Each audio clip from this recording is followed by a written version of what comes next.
Today we are going to deal with something else here. It's a VFD, Eaton DC1. Actually, we are in the electrical room. You can see there our small MBB there.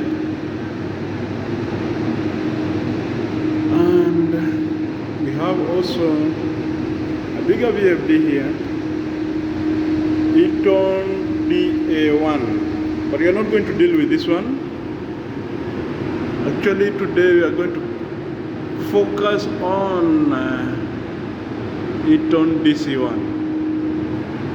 There's Schneider VFD here, but that one already we have talked about it several times, so we shall not go into Schneider VFD. It's only the Eaton VFD. Now, first we check the program. We have to check the program of this VFD. So you don't press once, yeah? You press and you hold. Then you'll go direct to the program. Let me go back to program 1.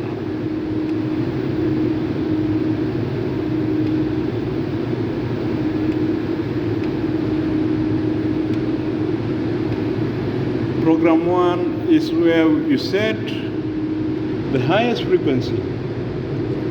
Either the highest frequency, even your constant speed, you can change from there. It doesn't matter, you can change from there. But there is where you set the highest frequency. And in this case, our highest frequency is 50. You want to make it 50. Then you press to save. Press to save, and you go out. Then you go to program 2. Program 2 is the minimum frequency. Go inside, it is 0. You go to program 3. Program 3 is the time when accelerating, the accelerating time, which is 15 seconds in our case. Yeah. During ramping up, it will accelerate after 15 seconds. Then there is this other time, which is deceleration time, which is 15 seconds. Then we go to program 5. Program 5, it is the stop mode. You select 0, it will ramp down. It will ramp down. And in our case here, we have set it will ramp down depending on the time that is set at program 04, which is 15 seconds. Okay? If you select 1, it will cost stop. Cost stop is just stopping instantly. It is an instant stop, which is not advisable actually because of so many factors. If you select 2, it will also be a ramp stop.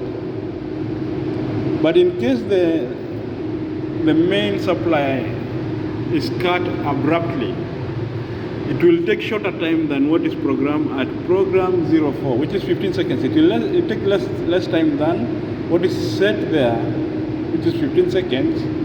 And that one will depend on program P24. Yeah. So program 6, on the other hand, program 6, that one is energy optimizer. In our case, 0 is off. If you select 1, it's on. Yeah, it's like a boost, something like that. Program 7 is the voltage, nominal voltage of the motor. Program 8 is the full load arms, FLA, of the motor. Okay? Which is, in our case, we can also call this motor nominal current. Okay? Program 9 is the frequency of the motor, which is 50 Hertz. You go to program 10, is the RPM, which we have not set, but that one will not affect our motor. We have not programmed this the speed. The revolution per minute we have not set, but that one will not affect our motor from running. Okay? We go to program 11, that is voltage boost. Yeah, just when the motor is starting, you boost the voltage. Then you go to program 12.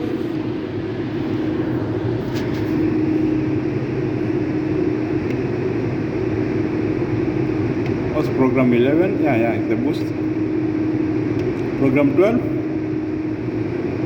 That one is the local process data source. Whether you want to run from the keypad or you want to run from the terminals. In our case, we have set 0. That is, we are running from the terminals. In case you set 1, you will run from the keypad here. You will start and stop from here. But now, from the terminals here. We are working from the terminals. We go to program 13. It's our last fault, to indicate the last fault. In this case, it is 0. That is where it can indicate what was the last fault when it tripped. Program 14 is for entering the extended program. And actually the default is 101. Already I've set the default is 101. Without setting 101, you cannot go beyond up to 15. So the P14 is the extended program. Actually, you can reach up to 13. If you don't have put the password in 14, you cannot access the other programs. For 15 onwards, you cannot access. So in this case, 14, I've already set 101. Okay. Then we go to program 15. And actually, program 14, it has also got something to do with program 37. Let's go and see. Program 37. Yeah, program 37, you see, the default is 101. So what you have set at program 37 is what you have to set at program P14 in order to access. But actually, how can you go to program P37 without accessing program 14? So in this case, it is always, we always go by the default, which is 101. Okay, let's go back where we had reached. We had reached at program 15, the digital input configuration, which we have set at 5. Okay, then we have the preset speeds or preset speeds. You have to go, it is from program 20 up to 23. That's the preset speed. In my case, I've set 43.9, but I want it to ramp up to 50. That's my preset speed. Program P. Okay, P21 also is another preset speed. You can see the H. That's another preset speed. Program P22. P23 is also a preset speed. And P24, that's another case altogether. So, when it comes to program, those are the most important basic programs that you have to set. So, now another thing, now we have the terminals here. We have to explain what this terminal stands for. So there's terminal number 1. Actually, they indicated 1 up to 1, 2, 3, 4, 5, 6, 7, 8, 9, 10, 11. 11 terminals. The terminal number 1 is the 24 volts. This is the 24 volts for controlling digital inputs. That is digital input 1, digital input 2, digital input 3, yeah. And also digital input 4. Okay, so what is it? So you can see here terminal number 1, that one is the 24 volts positive. Terminal number 2 is the start enable. Terminal number 3 is the start enable but is reverse. Terminal number 4 on the other hand is the digital input 4, which is the constant speed. And where do we change our constant speed? Our constant speed, we have seen we can go up to program 20. That's where you can change the constant speed. Okay? Then we have got terminal number 6. That is the analog input, 0 to 10 volts. Number 6 is the positive. And number 7 is the negative, 0 to 10, analog input, yeah. Then we have number 8 and 10. That one is the analog output. Yeah, you can. It's a feedback actually, speed feedback. That one you can feed to the BMS or any other readings you want to read.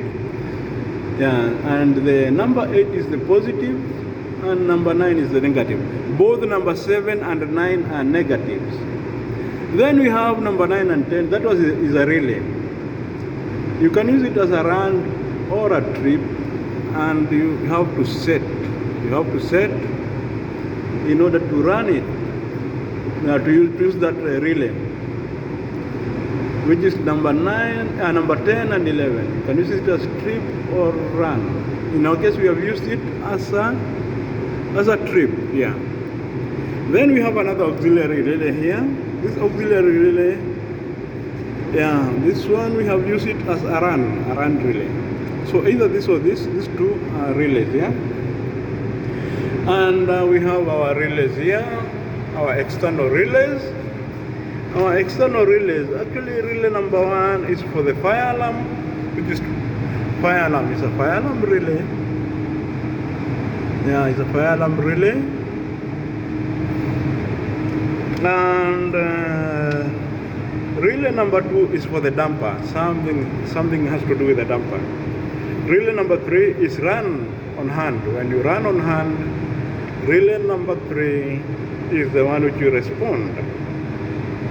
And relay number 4 is the operations relay. That's where we supply our fan and our lamps. The run lamps here, the fan here, the external fan. And the lamps here, there is the on and the off, yeah. The trip on the other hand is coming from relay. Which relay here? Trip. Relay number 5. Relay number 5 is for the trip. And actually that's where we are getting our lamp for the trip. Relay number 6 on the other hand is for the hold on. It's just the hold on when you are running on hand. In case you select here hand, you select the hand and you press the start here. So relay number 5, number 6 there is the hold on relay. Actually, if you remove this relay, the VFD will stop because there is no hold on, and you see it is ramping down. So basically, that is something to do with the Eaton DC1. We shall not go further into much explanation. Actually, that's enough. Yeah. So we put our relay back, but we have to run it once again. Yeah. And that one is a hold-on relay. It's a hold-on relay. This is a trip relay. This operations relay. This one is run on hand. This is fire relay, and this one on the other hand is damper relay. Yeah. Okay guys, that's enough for today. Thank you.